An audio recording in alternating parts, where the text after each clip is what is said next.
Hello, j'espère que vous allez bien. On est aujourd'hui le 11 décembre 2024, il est 6h15. Désolé vraiment de ne pas avoir pu poster de market review depuis plusieurs jours maintenant. C'est pas faute d'en avoir envie parce que en plus c'est quelque chose que j'aime bien faire. Là, c'est vraiment une question de temps, essentiellement. Pas que, mais ça n'a pas été possible avant. Alors, je vais revenir dessus en fin de vidéo, hein, notamment la gestion des bots et du copy trading qui est très chronophage. Voilà, on a eu également des petits soucis d'ordre, on va dire, technique. N'ont pas eu de conséquences pour ceux qui font le copy trading, mais par contre, qui en ont eu pour nous, parce qu'il a fallu qu'on passe en revue pas mal d'ordres, en fait, qui sont passés suite à ces événements de volatilité et qui ont fait que on a eu quelques problèmes à régler. Voilà, donc ça prend beaucoup de temps et ça continue à en prendre. Donc ça a des conséquences concrètes. Hein. Déjà, bon, ça c'est pas très grave le fait que je puisse pas faire de vidéos autant que je voudrais.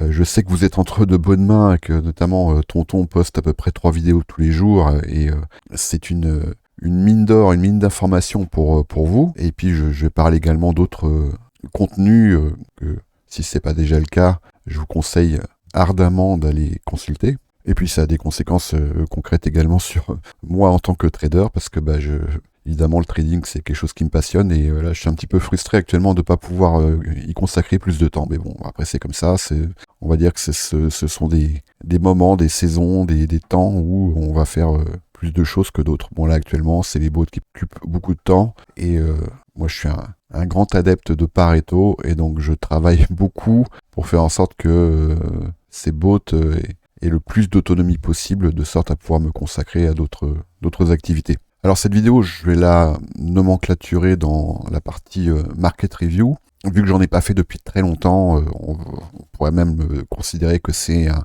Weekly Review, voire même un Monthly Review, parce que on a clôturé et une semaine, et on vient également de clôturer le mois de novembre, il y a 10 jours. Et je trouve que c'est toujours intéressant de profiter de ces moments de clôture, peu importe lesquels, hein, mais de profiter pour prendre un peu de recul et regarder un peu où est-ce qu'on en est. Alors je vais pas passer beaucoup de temps dessus, parce qu'il y a d'autres choses dont je voulais vous parler aujourd'hui. Je dis ça à chaque fois, mais j'ai essayé de faire en sorte que cette vidéo ne soit pas très longue, pour vous déjà, et puis pour moi aussi, parce que j'ai pas beaucoup de temps. Alors là, je suis sur la charte du CME Bitcoin sur le Chicago Mercantile Exchange. Donc bon voilà, ça c'est mon environnement de travail, hein. J'affiche en 1 heure, en daily pour le contexte, et puis en 5 minutes. Alors, évidemment, je fais pas d'intraday sur le CME, en tout cas sur Bitcoin, c'est pas suffisamment liquide, et c'est pas la vocation de ce marché en l'occurrence. En tout cas pas sur Bitcoin. Et voilà, si j'affiche la bougie, le mois qui vient de se clôturer. Voilà le décalage qu'on a, qui est quand même un décalage de... Alors si je prends l'ouverture à la clôture, on a quand même 37%. Et si j'intègre la mèche qu'on a en dessous, je suis à presque 50%. Alors c'est pas rien, et surtout c'est pas arrivé si souvent, hein, un tel décalage sur un seul mois. Donc ceux qui font un peu de price action voient bien là ce à quoi on est en train d'assister.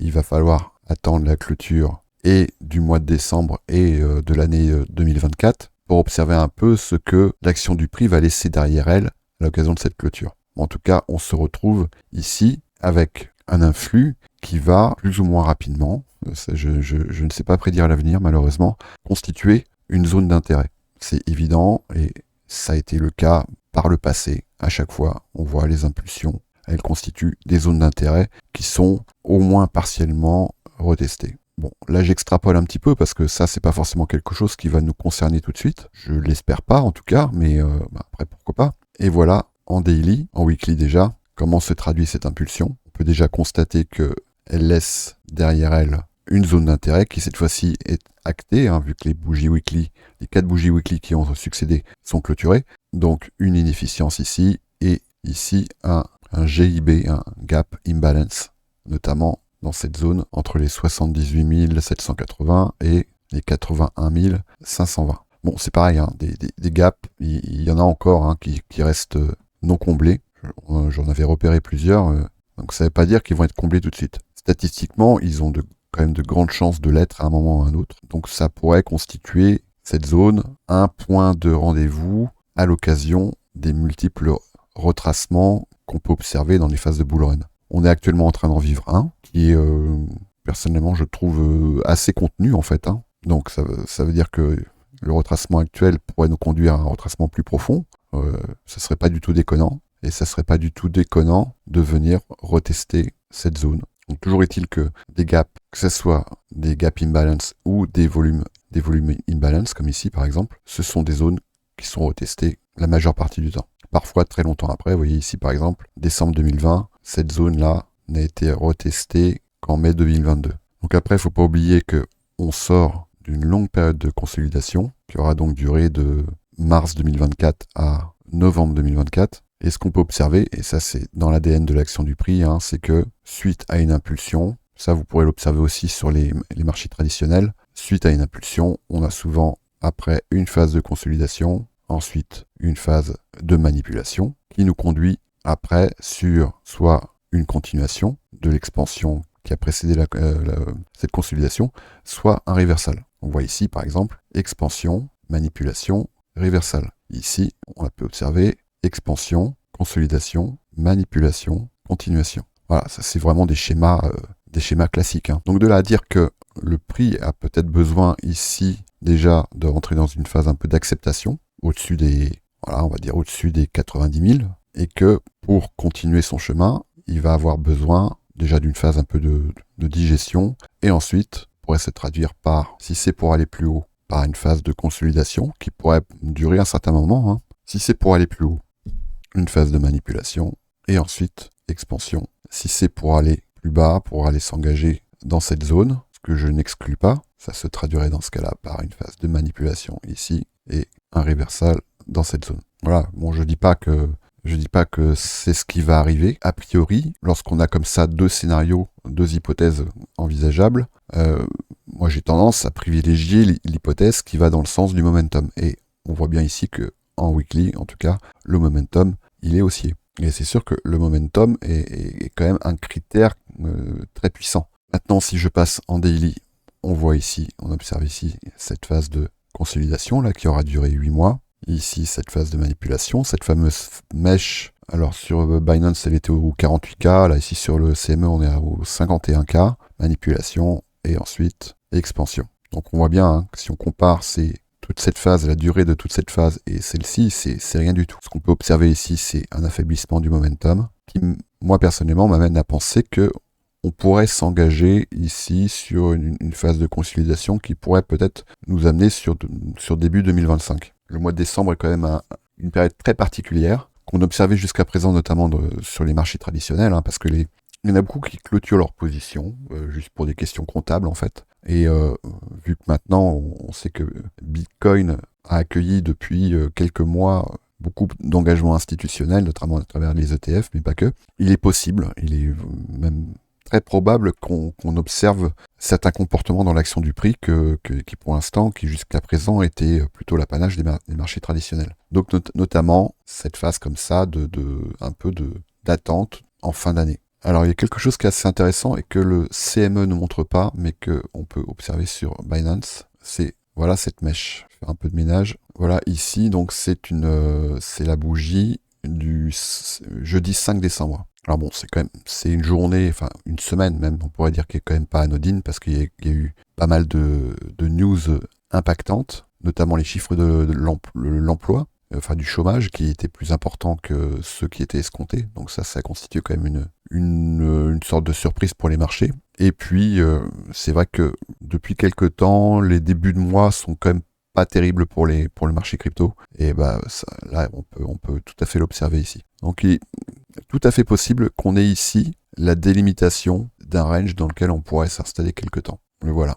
Et ce qu'on peut observer également, c'est que là, on est pile poil sur l'équilibrium de ce range. Donc c'est sûr que c'est pas forcément une zone pour ceux qui veulent faire de l'intraday qui est très confortable. Après, bon, il y a beaucoup qui disent que un range, c'est un peu la phase un peu chiante du marché, et donc qui n'aiment pas ce contexte-là. D'autres aiment beaucoup parce que le range va constituer un peu comme un terrain de jeu, en fait, dans lequel on va avoir des zones à l'intérieur desquelles on va pouvoir privilégier, ça j'en ai déjà parlé dans une précédente vidéo. Lorsqu'on est sur le premium, on va pouvoir regarder, chercher des conditions qui nous amènent sur le discount, et lorsqu'on est sur le discount, des conditions qui nous amènent sur le premium. Donc quelque part, ça constitue aussi un cadre de référence en termes d'action du prix qui peut être, certains, assez rassurant. Et ça, je peux le comprendre. Moi, je suis assez opportuniste. Voilà, donc je constate ça, tout simplement. Je dis pas que c'est chouette ou que c'est pas bien, mais je constate ça. Et je constate que ça va constituer un cadre de référence pour faire de l'intraday. Mais en tout cas, voilà où on en est à l'heure actuelle. Et donc ça, c'est quelque chose qu'on pourrait tout à fait schématiser de cette façon-là. Dans l'action du prix, on a une expansion, une consolidation, une manipulation, une nouvelle expansion, consolidation, etc. Et tout ça, ça va constituer après les fameux modèles dont j'ai déjà parlé avec vous, les modèles, les market makers, qui vont être soit vendeurs, soit acheteurs. Voilà. Et si on doit voir un reversal, souvent ça va se traduire de cette façon-là, avec une manipulation et un reversal qui va nous ramener soit à retester la précédente consolidation, et à ce moment-là, on va venir s'appuyer sur un breaker pour après recommencer un peu le même cinéma et s'engager, faire des plus hauts, soit c'est pour, lorsqu'on a un changement de paradigme du prix, s'engager vers un modèle vendeur cette fois-ci, avec une consolidation, une manipulation, et après, on va aller s'occuper de cette jambe ici de consolidation pour aller vers des plus bas, etc. Il est dégueulasse mon schéma, je suis désolé. Bon, ça c'est juste pour que vous compreniez un peu le contexte. Bon, je ne vais pas aller beaucoup plus loin en fait dans l'analyse du prix parce que toutes les vidéos, tous les briefs, notamment de Tonton que vous voyez tous les jours, il en parle, il développe ça, donc ça fera un petit peu double emploi. Je vais vous renvoyer vers ces vidéos si vous voulez avoir plus d'informations. Après là, moi ce que je voulais aborder aujourd'hui, en essayant de ne pas faire très long, c'est plus des questions un peu de comportement, pour ne pas dire de mindset. Parce que je reviendrai après dessus, mais pour ceux qui ont souscrit à certains produits de copy trading qu'on propose, ils ont pu constater que pour l'instant les stratégies discrétionnaires, elles sont un peu en pause. Et ce qu'il faut quand même bien se poser la question, c'est que actuellement le marché il est dans une phase très volatile, très impulsive, et que il n'y a pas beaucoup de stratégies qui vont réussir à battre le simple holding, c'est-à-dire on se positionne et puis après on laisse le prix faire son travail. C'est très compliqué. Donc après, ça constitue aussi un choix stratégique qui est de dire qu'il y a des moments où le prix a une telle volatilité. Moi, c'est ce à quoi j'ai été confronté notamment sur TRX avec la stratégie Games of Thrones, c'est-à-dire qu'à certains moments, l'action du prix, comme ici, voilà, bon, là, c'est quand même, bon, je sais bien que je suis en délit, mais même si je passe en 1 heure, c'est quand même extrêmement compliqué de faire fonctionner des modèles de trading intraday sur ce genre d'action du prix. Il est possible que ce contexte-là revienne, et auquel cas je l'acterai, mais pour l'instant, c'est extrêmement compliqué. Et concernant Bitcoin, on sort d'une période qui est un peu similaire, avec une action du prix comme ça, très impulsive, vous voyez, ce genre de mèche. Ça, c'est pas quelque chose qu'on peut contrôler. Il n'y a aucun modèle d'intraday qui va pouvoir contrôler ce genre d'action du prix. Donc, qu'il y ait de la volatilité, oui, évidemment, il en faut. Là, on sort d'une phase un peu, ce qui est en train de se calmer, mais d'une phase un peu irrationnelle et incontrôlable de l'action du prix. Donc, les modèles intraday, là, ces derniers jours, ces dernières semaines, étaient extrêmement compliqués à manœuvrer. Donc je comprends tout à fait que ce soit Keoni, ICT, StudentFR, et moi-même, mais c'est assez normal que je me comprenne, ces stratégies-là, discrétionnaires, soient pour l'instant en attente, en fait, de contextes qui soient optimaux, qui soient vraiment adaptés au modèle de trading qu'on applique les uns et les autres. Là, moi je pense qu'on est plutôt dans une phase de marché où, pour ceux qui ont réussi à se positionner sur des niveaux intéressants, et c'est vrai que Tonton arrête pas de le répéter, mais les moments intéressants pour se positionner sur les marchés, ce sont le moment où le prix est dans ce genre de phase d'accumulation. C'est ici qu'on va se positionner, et c'est ensuite lorsque le prix délivre ce qu'il a à délivrer qu'on va prendre des profits à des moments qu'on aura décidé de le faire. Donc ça peut être juste sur des multiples, ça peut être sur des points d'intérêt qu'on aura repérés dans l'action du prix, peu importe. Et là-dessus, pour comprendre un peu le biais psychologique que ça peut induire, la façon dont on s'est positionné sur les marchés, dans des logiques d'investissement, on va dire. Il y a 2 vidéos que moi je vous conseille vraiment d'aller regarder. Il y en a une que je trouve vraiment très bien, mais comme la plupart de ses contenus, c'est Iril. Et moi je vous conseille vraiment de regarder, d'écouter attentivement ce qu'il a à dire sur cette vidéo qui s'appelle « Si c'est votre premier bull run, vous devez regarder ça ». Et effectivement, vous devez la regarder. Parce que c'est très judicieux, je trouve, sa façon d'approcher la psychologie des marchés et notre propre mindset. Ça, c'est une chose. Ensuite, c'est suffisamment rare pour être souligné. Ponzi a sorti récemment une vidéo qu'il a eu la générosité de mettre en public. C'est rare parce que je sais même pas si c'est déjà arrivé, hein. Mais en tout cas celle-ci, même si vous n'êtes pas élève dans l'école, vous pourrez y accéder. Alors si vous allez dans le Trône, le Discord du Trône, vous allez dans contenu vidéo gratuit, ici, voilà, et il l'a publié ici. Et bon, évidemment, c'est extrêmement intéressant. Je suis complètement d'accord avec lui. C'est-à-dire que lorsqu'on trade, lorsqu'on s'engage dans les marchés, on est confronté à des biais psychologiques et souvent ces biais, ils vont être conditionnés par la façon dont on s'est positionné ou non sur les marchés. C'est-à-dire que, notamment, si on est sorti du marché parce qu'on a pris peur ou parce que on pensait que les prix allaient aller plus bas, on a tendance à avoir un biais baissier. Et au contraire, si on s'est positionné un peu tard et qu'on a besoin que le prix aille plus haut pour faire des profits, eh ben, on va tendance à avoir un biais haussier et analyser tout ce qu'on peut voir sous ce prisme-là. On va même avoir tendance, et ça c'est quelque chose que on peut observer dans nos réseaux sociaux, à faire le tri et à privilégier ceux qui vont dans le sens de notre biais. Alors là-dessus, c'est un peu annexe et ça ne parle pas de trading, mais je vous conseille aussi de regarder un documentaire sur Netflix qui s'appelle « Derrière nos écrans de fumée ». Et c'est assez édifiant en fait, hein, les biais psychologiques comme ça auxquels on peut être confronté. Et comment les réseaux sociaux alimentent ça. Parce qu'ils ont besoin de notre temps d'attention et ils savent maintenant très bien comment garder notre temps d'attention.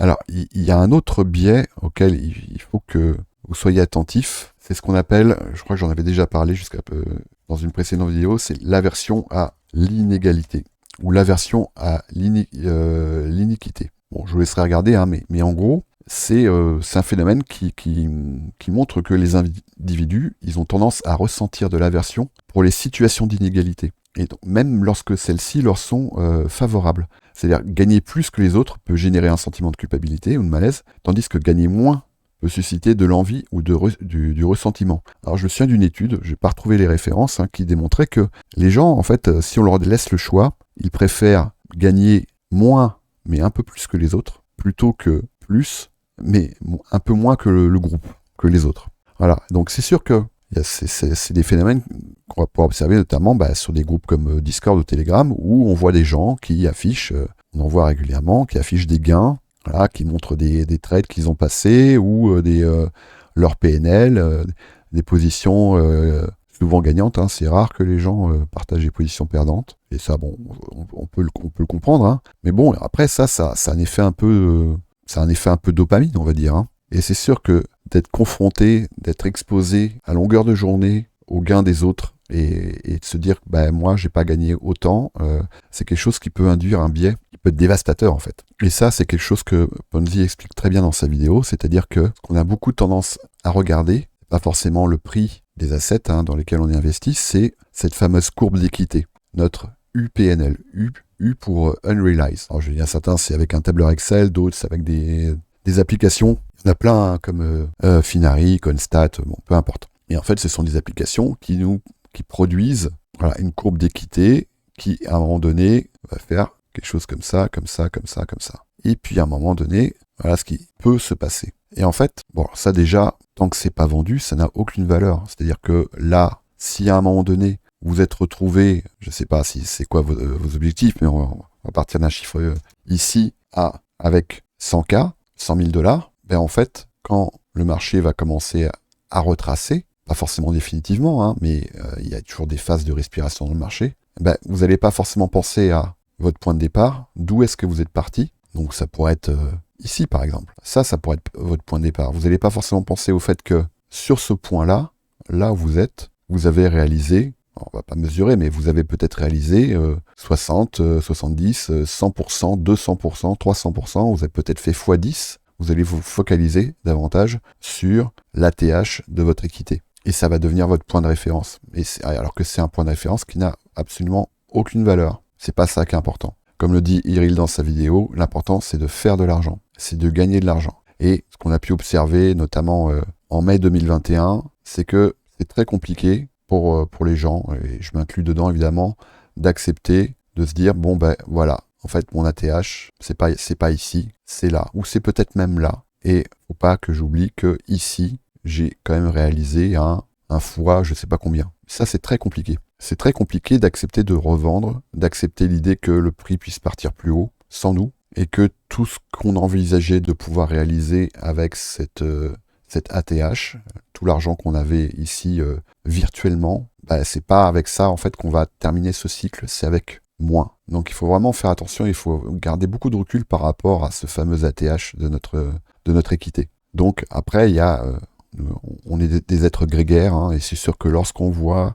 des gens, alors ça peut être dans le cercle immédiat, votre groupe Discord par exemple, ou les youtubeurs que vous suivez qui vous disent ça y est, j'ai fait x50, et que vous n'avez peut-être fait que x10, ce qui concrètement est énorme. C'est même indécent comme performance, x10. Mais ça crée quelque chose, ça crée un déséquilibre en fait, alors qui a aussi des raisons physiologiques. Notamment, alors ça c'est quelque chose qu'on peut trouver on peut trouver ces raisons-là dans la neuroscience, hein. Il y a une région du cerveau qui s'appelle le striatum ventral. Et c'est la région qui est impliquée dans le système de récompense. Et il y a des études qui ont montré qu'elle s'activait davantage lorsque les individus ils reçoivent une récompense supérieure à celle des autres. Même si la récompense absolue, elle est moindre. C'est-à-dire que je vais avoir tendance à être davantage satisfait de ma performance si là j'ai fait un x2 et que les autres ils ont fait x 0,5. Et je serai moins satisfait, j'aurai tendance à être moins satisfait si ici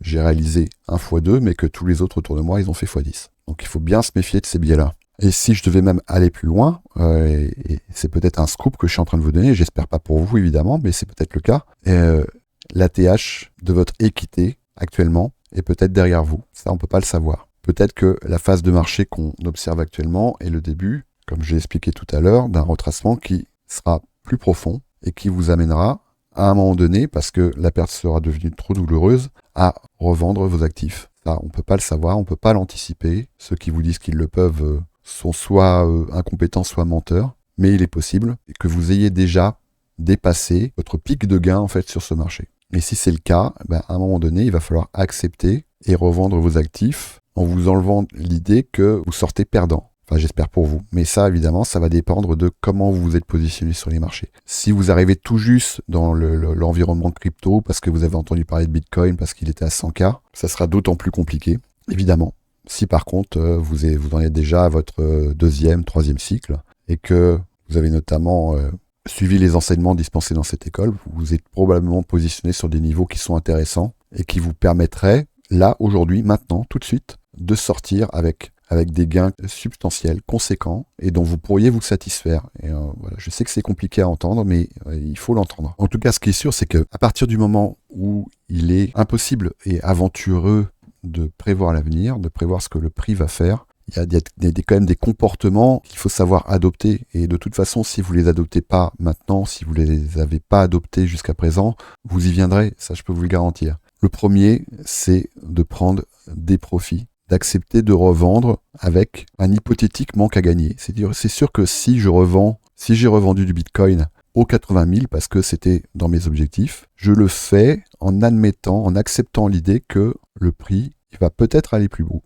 Mais j'en sais rien au moment où je le fais. Donc il faut le faire, si c'est dans vos objectifs. Il faut bien vous dire, c'est que le prix, il va tout le temps bouger. Et là, à chaque fois que vous arrêtez, que vous faites une pause, il faut bien vous dire qu'il a à peu près autant de chances d'aller plus bas qu'il a de chances d'aller plus haut. Et donc, ça, le fait de prendre régulièrement des profits, c'est déjà quelque chose qui va vous prémunir contre des comportements qui pourraient être dangereux pour votre portefeuille, tout simplement. Ça, c'est une chose. Et c'est aussi quelque chose qui va vous permettre de vivre quand même beaucoup plus sereinement des périodes de retracement comme celles qu'on a vécues ici, où plutôt que de vous dire « mince, j'ai perdu temps », là, c'est plutôt de vous dire j'ai du cash et si j'ai des convictions, ici, ça constitue pour moi une opportunité d'obtenir le Bitcoin à un meilleur prix. Alors, je parle de Bitcoin, ça peut être n'importe quel asset. Donc, si vous êtes positionné sur des niveaux intéressants, notamment sur cette phase-là, voire même avant, et si à l'occasion de ce genre d'événement, vous êtes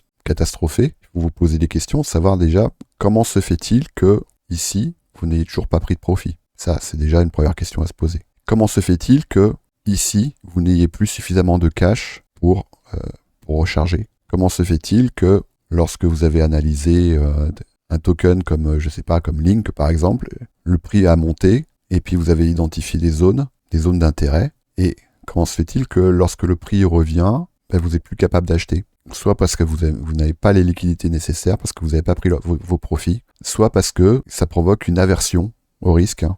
Le fait de voir le prix comme ça chuter, de se dire, mais ça se trouve, ça va chuter beaucoup plus bas. Non, il faut appliquer son plan. Il faut acheter lorsque vous avez prévu de le faire, et surtout, il faut revendre lorsque vous avez prévu de le faire. Mais pour ça, il faut prévoir de le faire. C'est con à dire, mais il faut le faire. Il faut avoir un plan. Alors, ce qui m'a amené à me faire cette réflexion, et là, je vais passer au dernier chapitre de cette vidéo, c'est sur le copy trading, c'est que on a mis en place, à destination notamment de ceux qui étaient frustrés de ne pas pouvoir ou de pas savoir s'engager sur les marchés dans une phase de bull run comme ça, on a mis en place des bots.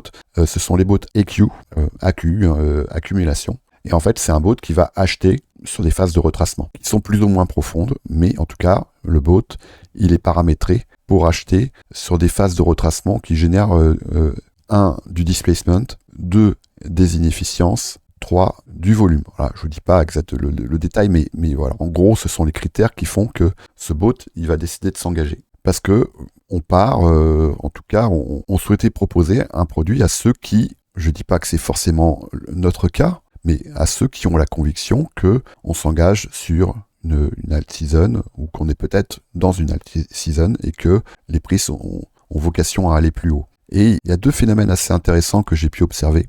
2 ou 3 phénomènes, ça dépend comment on les classifie, hein. Le premier, c'est que au moment de cet événement ici, qui dure depuis 2-3 jours, hein, j'ai reçu pas mal de messages de gens un peu catastrophés. Qu'est-ce qui se passe? J'ai souscrit au bot EQ et j'ai perdu du temps. Donc là, je suis obligé toujours de faire un peu de pédagogie, hein, c'est-à-dire d'expliquer à la fois la gestion du risque et puis aussi le comportement, l'action du prix, comment le prix fonctionne. Le prix, il fait jamais, et ça, j'ai pas besoin de le lire à ceux qui regardent cette vidéo, mais le prix, il fait jamais ça. Ça n'arrive pas. Et j'ai presque envie de dire, si ça arrive, fuyez. Parce que c'est pas quelque chose d'organique, on va dire. Donc voilà. Donc là, j'ai reçu quelques messages dans ce sens. Donc bon, j'essaie de prendre le temps d'expliquer aux gens un peu, mais après, j'ai pas non plus les former. Donc, faut vraiment bien faire attention à ça. Le deuxième phénomène, c'est que ce qu'on a pu observer, c'est que ces bots AQ, lorsque le prix réalise ce genre de performance, il y a plein d'inscrits. Il y a plein de gens qui se mettent dessus.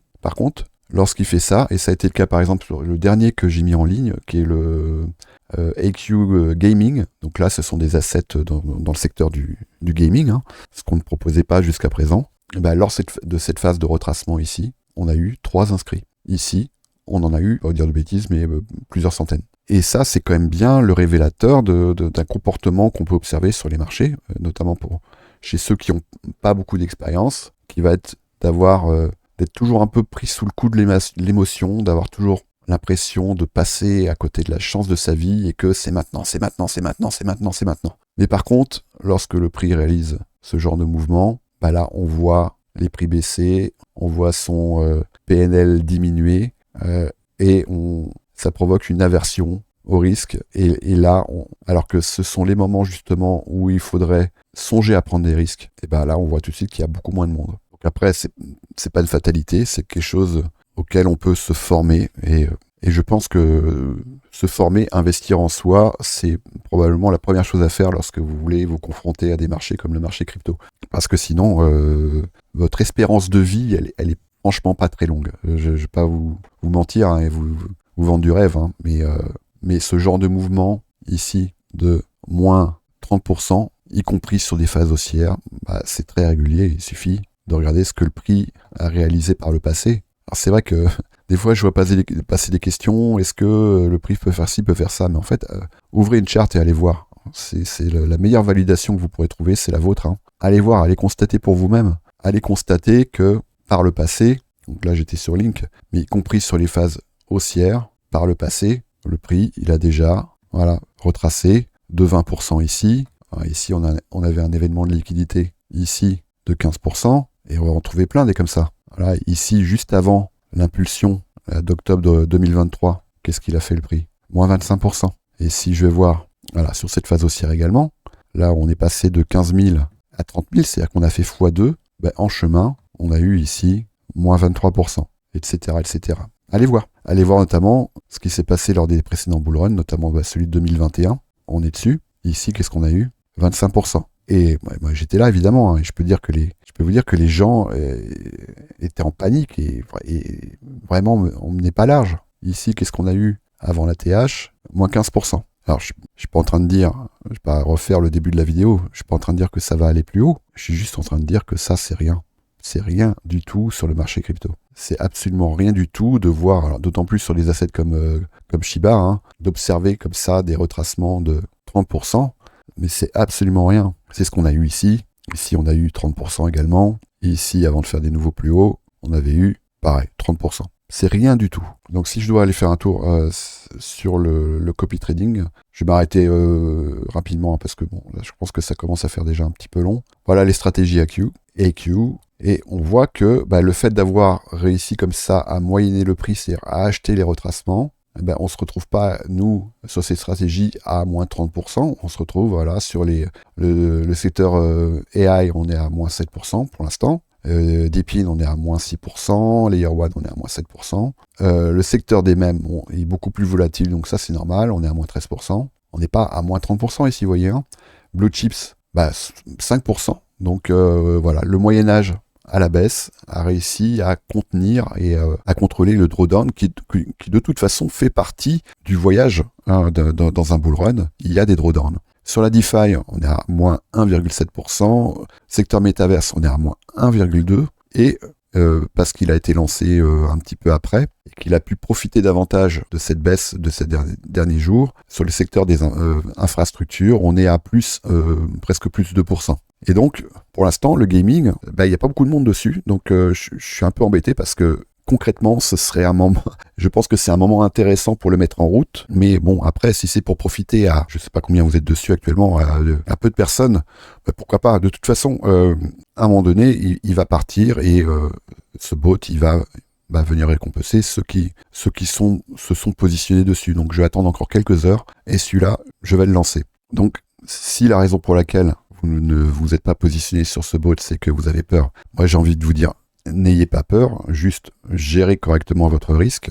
Si la raison pour laquelle vous ne vous positionnez pas sur ce bot, c'est que vous avez envie mais vous n'avez plus de cash disponible, et la remarque que je pourrais vous dire, c'est qu'il est encore temps de prendre des profits là, actuellement. Hein. Sur des assets sur lesquels vous avez fait de gros décalages, il est évidemment encore temps, il est toujours temps de prendre des profits. Bon, je m'attarde pas trop sur les autres bots, hein, Tonton en parle tous les jours dans ses briefs, donc les bots Lim, c'est le buffet campagnard, il se gave là tous les jours. Tous les jours, c'est rare qu'on ait moins de 10 TP en fait hein, dans la journée. Alors, si je regarde un peu les jours précédents, et surtout, ce sont des bots qui sont très opportunistes et qui vont venir s'engager à chaque fois qu'il y a des phases de retracement. On a battu un record là, je crois que c'est hier ou avant-hier, 62 prises de position, dont 15 sur ACX. Et je crois bien que c'est un record. Et pour ce qui est des bots SPT, pour l'instant, ils ne délivrent pas ce à quoi on peut s'attendre. Ils font une partie du job, c'est-à-dire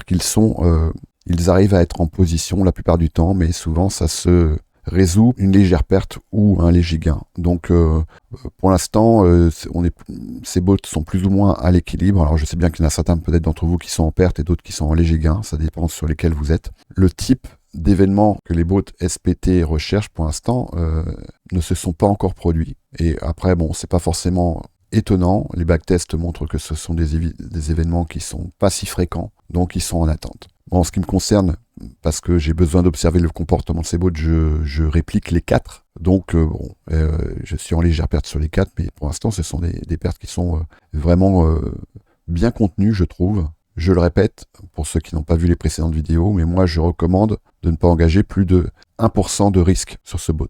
C'est-à-dire qu'en gros, si vous avez mis $500 dessus, le R, mettez-le à $5. Et a priori, vous devriez avoir une courbe d'équité qui soit plate, soit en léger gain, soit en légère perte. Mais vous ne devriez pas observer, comme j'ai pu le lire à plusieurs reprises sur le Discord, de crucifixion ou je ne sais plus quel terme j'ai vu, c'est n'importe quoi en fait. Ça veut dire que vous ne gérez pas du tout votre risque comme on le recommande sur ce bot. Ça, c'est un bot qui est censé s'exprimer sur la durée. Et la durée, voilà ce qu'elle nous dit. En tout cas, les backtests, voilà ce qu'ils nous disent. Donc là, on est sur plusieurs centaines de positions. D'accord ? Et vous, qui êtes engagé sur les bots SPT, qui avait pour l'instant enregistré peut-être 30, 40, 50 positions, vous êtes peut-être ici, ou là, ou voilà, sur ce genre de phase. D'accord ? Alors, je suis pas en train de vous garantir que ça va arriver, parce que ça ne va peut-être pas arriver, mais on a quand même, avec le recul, une douzaine d'assets dont le comportement montre que, à un moment donné, il y a des accidents, et ce sont ces accidents que le bot SPT recherche. Mais qu'entre-temps, il peut y avoir des phases, comme sur un bull run, hein, de gros retracements, avec des drawdowns qui peuvent aller jusqu'à, voilà, ici 20%, ici 15%, voilà, en gros c'est entre 15 et 20%, mais ça c'est avec une gestion du risque correcte, en l'occurrence 1% par R. Voilà, donc c'est sûr que si vous mettez 500 $ dans ce bot et que comme risque vous mettez 15 $, bah vous multipliez ce drawdown potentiel par 3. C'est-à-dire que à ce moment-là, il faut que vous acceptiez que à un moment donné, votre équité, elle puisse perdre 60%. Après, c'est peut-être pas un problème pour vous, parce que peut-être que ce que vous avez mis dans ce bot, c'est marginal par rapport à votre portefeuille. Mais si c'est pas le cas, si vous mettez 500 $ alors que votre portefeuille il en fait 1500, bah déjà, moi je ferai pas ça concrètement, mais si vous le faites, bah, gérez correctement votre risque, s'il vous plaît. Bon allez, je m'arrête là, j'espère que ça vous sera utile. N'hésitez pas à mettre un commentaire, à liker tout ça, hein, tous les petits trucs qui vont flatter les algorithmes, un pouce bleu si vous avez aimé, un pouce rouge si vous n'avez pas aimé, c'est pour YouTube c'est pareil. Et puis en description, tous les liens pour venir nous rejoindre et dans le salon VIP et dans le copy trading sur lequel on est présent, hein, avec mes collègues autant que faire se peut. C'est vrai qu'on est très actuellement occupé avec la gestion de tous ces bots. C'est vrai que ça commence à faire beaucoup. Donc voilà, pardonnez-nous si on n'est pas aussi réactif qu'on a pu l'être par le passé. Allez, bonne journée.